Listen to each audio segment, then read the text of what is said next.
Hello guys, आज हम लोग एक नया टॉपिक स्टार्ट करेंगे, हाउ टू कैप्चर पोर्ट्रेट्स। अब ये हाउ टू कैप्चर पोर्ट्रेट्स में फैशन पोर्ट्रेट्स हो या रेगुलर पोर्ट्रेट्स हो या मोबाइल से आप रील बनाते हो, तो ये सारे के सारे इंडिविजुअल पर्सन के जब भी आप कुछ शूट करते हो कैसे करना चाहिए ये टॉपिक है, लेकिन ये 3 भागों में डिवाइड किया हुआ है। तो आज पहला जो टॉपिक है अपना, पोर्ट्रेट्स के लिए कैमरा कैसे सेलेक्ट करें।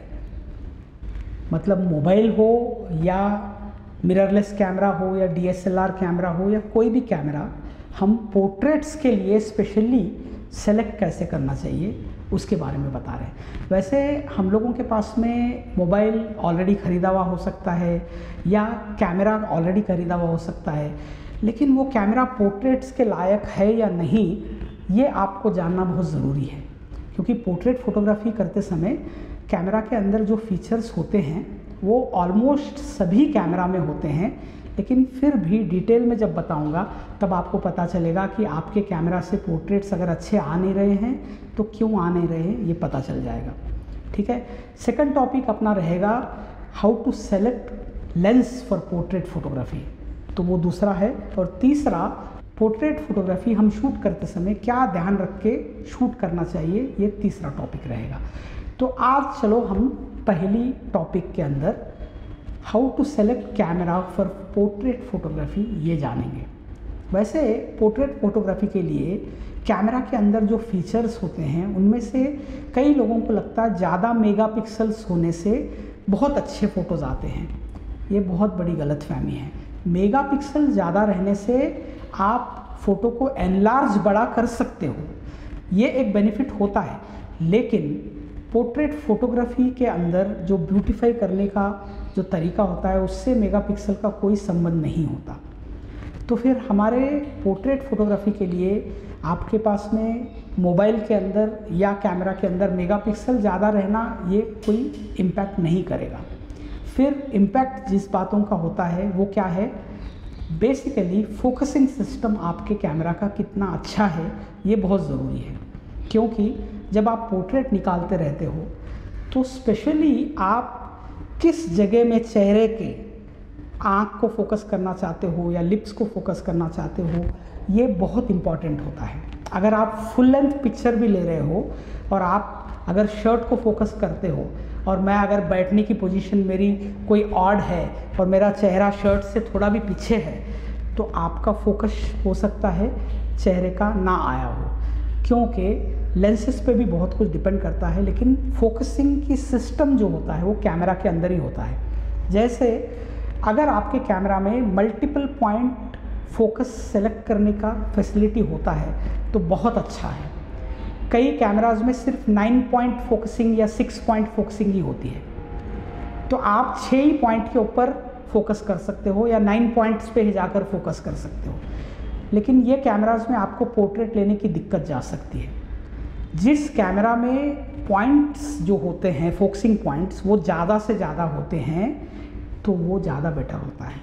इवन आपके मोबाइल में भी जब आप पोर्ट्रेट खींचना चाहते हो तो आप टच स्क्रीन के ऊपर जिस जगह में जाकर फोकस करना चाहते हो उसे टच करते हो वही जगह फोकस होता है, तो ये फैसिलिटी होना ज़्यादा बेटर होता है। आप अगर फेशियल रिकग्नाइजेशन सिस्टम के थ्रू फोकस करते हो तो फेस पूरा सेलेक्ट करने के बाद उस चेहरे में कौन से पॉइंट को फोकस कर रहा है ये आपको पता नहीं चलता है, तो इसलिए स्पॉट फोकसिंग होना बहुत ज़रूरी है। तो स्पॉट फोकसिंग अगर होता है तो आप पर्टिकुलरली आँख को, लिप्स को, जहाँ मर्जी में आप फोकस कर सकते हो।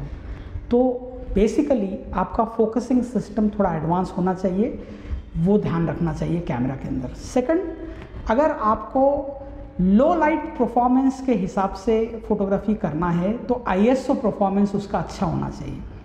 कई कैमराज में मेगापिक्सल ज़्यादा होता है लेकिन उसका आईएसओ परफॉर्मेंस अच्छा नहीं होता है, जिसके कारण आपका कैमरा जो है पोर्ट्रेट्स आप लो लाइट में जब लेते हो तो ग्रेनी आते हैं, तो इसीलिए आपको आईएसओ परफॉर्मेंस बेटर है सो कैमरा लेना चाहिए, जिसमें मोस्टली जिन कैमरास का मेगापिक्सल कम होता है उसका पिक्सल साइज़ बड़ा होने के कारण ISO परफॉर्मेंस अच्छा होता है, तो आपको पोर्ट्रेट्स में वो भी हेल्प करता है। अगर आप अच्छी लाइट में फ़ोटोग्राफ्स ले रहे हैं तो ISO का इम्पैक्ट नहीं आएगा, क्योंकि वो सभी लाइट में अच्छा रिजल्ट दे ही देता है अच्छी लाइट में। लेकिन जब आप लाइट कम रहती है तब परफॉर्मेंस अगर अच्छा चाहिए तो ISO परफॉर्मेंस जिस कैमरा का बेटर होता है वही ज़्यादा अच्छा रिजल्ट देता है। अगर आप मोबाइल में खींच रहे हो तो आप अच्छी लाइट में, जैसे सनलाइट में या ब्राइट लाइट में फ़ोटोग्राफी कर रहे हो, तो आपको पोर्ट्रेट्स के लिए ISO का इफ़ेक्ट ज़्यादा आएगा नहीं। मतलब ISO आप मोस्टली अच्छा ही आ जाएगा, मतलब 100-200 ISO के ऊपर रिज़ल्ट अच्छा ही आएगा। लेकिन मोबाइल में भी अगर आप फ़ोटोग्राफी करते हो और ISO परफॉर्मेंस मोबाइल का उतना अच्छा नहीं है तो लो लाइट के अंदर आपको रिज़ल्ट अच्छा नहीं आएगा। तीसरा पॉइंट, आपके कैमरा में मैनुअल एक्सपोज़र का फैसिलिटी होना चाहिए। मैनुअल एक्सपोज़र का क्यों? शटर स्पीड, अपर्चर, ISO आप अपने हिसाब से सेट कर सकते हो और शूट कर सकते हो। मोबाइल में भी अगर शटर स्पीड, अपर्चर, ISO आप खुद सेट करके शूट करते हो तो पोर्ट्रेट के लिए ज़्यादा बेटर होता है। ऑटो पे रखोगे तो आपका कैमरा जो भी लाइट मीटर के ऊपर काम कर रहा है वो एक्सपोज़र खुद डिसाइड करेगा। तो पोर्ट्रेट्स में क्या होता है कि अगर आपको पर्सन को हाईलाइट करना है तो पर्सन का एक्सपोज़र जो होता है वो आप डिसाइड करोगे, तो उसके लिए मैनुअल एक्सपोज़र रहने से ही हो सकता है, ऑटो पे नहीं हो सकता है। तो आप DSLR कैमरा या आप मिररलेस कैमरा की बात करेंगे तो उसमें एक्सपोज़र आप सेट कर सकते हो मैनुअल, वो उसमें फैसिलिटी होती ही है।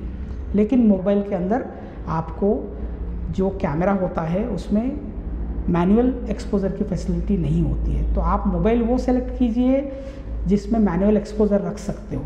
तो उससे क्या होता है कि आप मैनुअल पे रखते हो तो जब रील बनाते समय आप एक जगह से दूसरे जगह में शिफ्ट होते हो तो एक्सपोज़र फ्लक्चुएशन नहीं आएगा, क्योंकि आपका कैमरा का shutter speed, aperture, ISO fix रहने के वजह से वो फ्लक्चुएशन नहीं दिखेगा। आपने देखा होगा आप रील बनाते समय कई बार क्या होता है कि अचानक चेहरा काला हो जाता है, अचानक अच्छा हो जाता है। ये क्यों? क्योंकि आपका कैमरा ऑटो एक्सपोज़र पे है। अगर आप मैनुअल एक्सपोज़र पर रखोगे तो ऐसा नहीं होगा। तो ये 3 पॉइंट्स आपके कैमरा में होना चाहिए, तभी आपके पोर्ट्रेट्स अच्छे आते हैं। फोकसिंग पॉइंट्स के साथ साथ आपके कैमरा का सेंसर ऑटो फोकस को फुल्ली सपोर्ट करने वाला होना चाहिए। वैसे DSLR कैमरा में फोकसिंग के लिए अलग सेंसर होता है, लेकिन मिररलेस कैमरा के अंदर सेंसर खुद फोकसिंग का काम भी करता है। तो मोबाइल हो या मिररलेस कैमरा हो, इसमें सेंसर खुद फोकसिंग करता है, इसलिए आपको पोर्ट्रेट फोटोग्राफी के अंदर कंटिन्यूअस फोकसिंग ये फैसिलिटी या फेशियल रिकग्निशन की फैसिलिटी, या आपके पास में सब्जेक्ट अगर मूव होता है तो सब्जेक्ट को फॉलो करते हुए फोकस करने की फैसिलिटी ये भी होनी चाहिए। तभी आप पोर्ट्रेट निकालते समय, अगर हाई पावर लेंसेज यूज़ करके आप पोर्ट्रेट निकाल रहे हो तो आपका कैमरा अगर ये फैसिलिटीज़ के साथ नहीं होता है तो कोई अगर आगे पीछे हो जाता है तो फोकस चला जाएगा। तो कंटिन्यूअस फोकसिंग बहुत फास्ट होना चाहिए, ये फैसिलिटी आपके कैमरा में होना चाहिए। प्रोफेशनली हम जब खींचते हैं तो बहुत सारी बातों का ध्यान रखते हैं, लेकिन एक बिगनर के लिए ये पॉइंट्स है, सो कैमरा अगर लेते हो तो मोर देन सफिशिएंट है। पॉइंट नंबर 1, आपका फोकसिंग पॉइंट्स मैक्सिमम होने चाहिए, ज़्यादा से ज़्यादा होने चाहिए। पॉइंट नंबर 2, आपका ISO परफॉर्मेंस अच्छा होना चाहिए। पॉइंट नंबर 3, मैनुअल एक्सपोजर की फैसिलिटी होनी चाहिए। पॉइंट नंबर 4, आपके कैमरा के अंदर कंटिन्यूअस फोकसिंग की फैसिलिटी भी होनी चाहिए, वो भी सेंसर बेस्ड अगर है तो आपके कैमरा में कॉन्ट्रास्ट बेस्ड फोकसिंग और आपके कैमरा में फेस डिटेक्शन फोकसिंग सिस्टम, ये दोनों भी अगर है तो ज़्यादा बेटर होता है।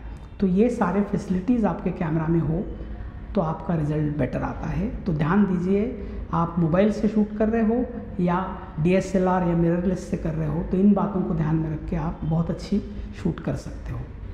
होप आप पोर्ट्रेट फोटोग्राफी के लिए इन बातों को ध्यान में रखते हुए कैमरा खरीदेंगे। See you in next episode, उसके अंदर हम how to select lens for portrait photography ये बात करेंगे। Thank you.